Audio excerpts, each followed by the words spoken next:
Welcome back to Shockwaves Labs. Rudy here. Today we'll be going over another deck. This one is one of my favorites. It's my Go Fish deck. It was inspired by Jason, who came up. Which the original deck was Charlie's Angels, and in that deck, one of the characters was Chromia, and so I was intrigued by her ability to just keep fishing off force fields, and that really paid off in dividends when I put it in this team right here. So we have Chromia, Jetfire, and Scrapnel.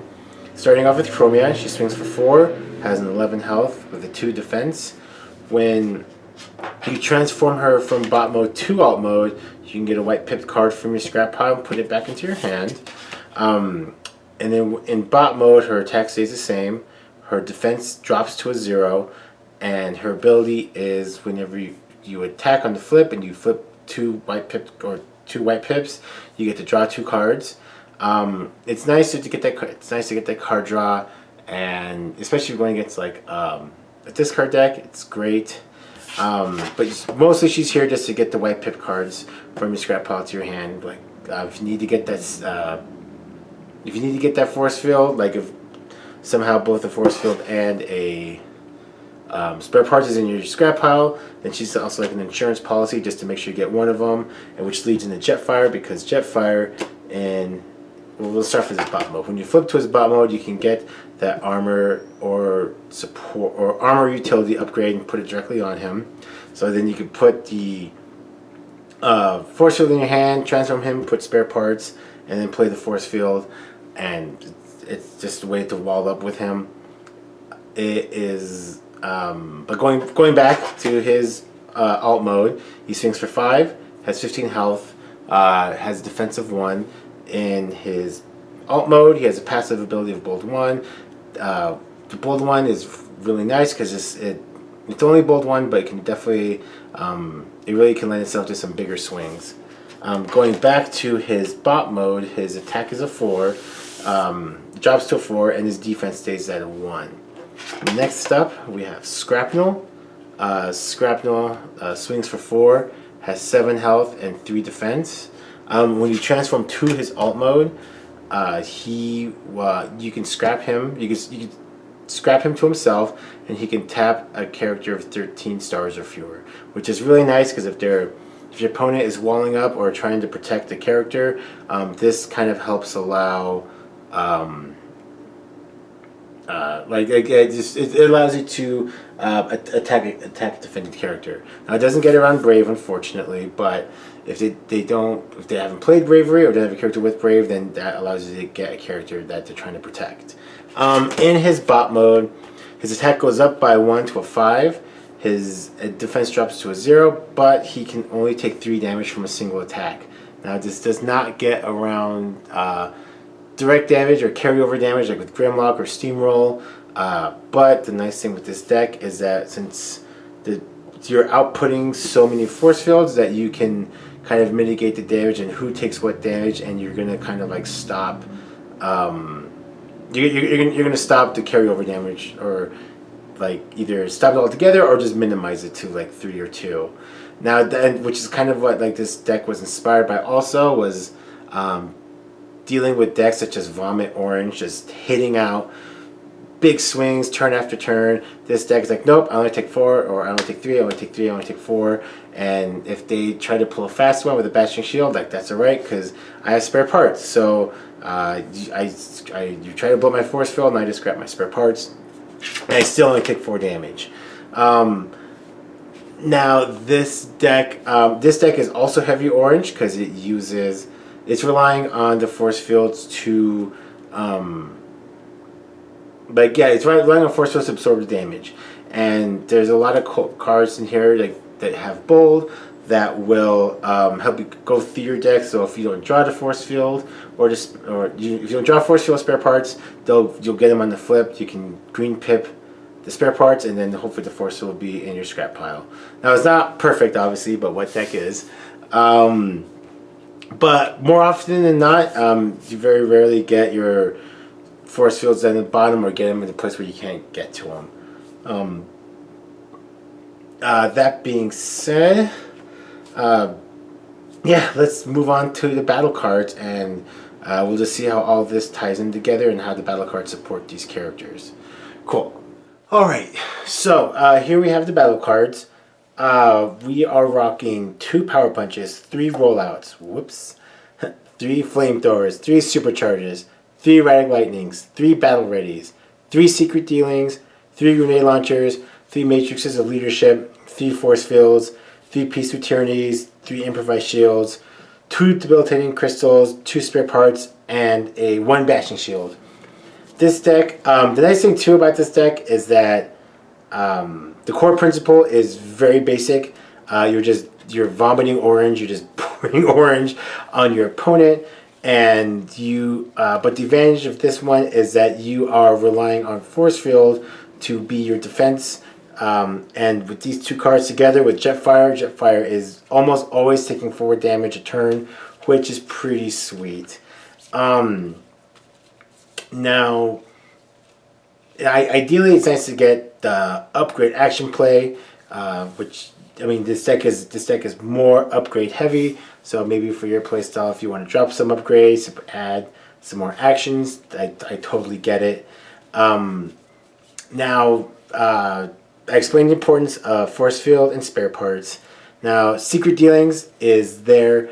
It's pretty much just there to get rid of dead cards in your hand, and it's also there to kind of like, I guess, like if you feel like you're gonna get if you want Chroma's ability to proc, then you could definitely like secret dealings, stack a white pip card, and then you'll probably flip another white pip card because there is a hefty amount of white in this deck. We're rocking 10 white pipped cards, so like a quarter of the deck is white pipped. Now for spare parts, I only put 2 of them because it is essential. It's essential for spare parts to be in there, but it's also it's a white pipped card that can be fished by 2 characters, and it's green pipped. So I mean, I'm probably going to flip it or get it in my graveyard, so I'll be able to get it very readily. Rollout is used. I like the rollouts in here because it's there for like when you have both Jetfire and Scrapnel in bot mode. When you play it, you transform them both, and then you can, if you really needed to, you could scrap your Scrapnel and tap one of their guys, and then Jetfire is in his offensive mode, and you could just swing with what you can swing at whoever you wanted to tap. You know, it's pretty darn nice. Matrices of leadership are in there because if you are if you're trying to get just that, like, if you're trying to inch out that little bit extra damage, you can always forego to spare parts. Like if your opponent's not playing any armor destruction, if they're not playing bashing shields or ramming speeds or any kind of control, then you can forego to spare parts, and then you can start fishing out for matrices of leadership. Plus, it's also blue defense pip, so it's orange and blue pip. So that way, like, you know, while you don't have your force fields, you're kind of like reducing the damage that you take. And also, Chroma, she is a leader in bot mode, so that way she'll hand out that +1 to attack to everyone, which is always awesome. Battle ready, I can't state how awesome that card is in this deck because it's very common, especially for Jetfire, to be completely decked out with the weapon armor upgrade. So you're getting the +3 plus whatever weapon he's swinging with. And plus, in his alt mode, he has that bold 1. I know it's just bold 1, but it will make a difference. I think you'll be surprised by how much of a difference that inherent bold 1 is on him. And anything else with this? Debilitating Crystal is here because, like,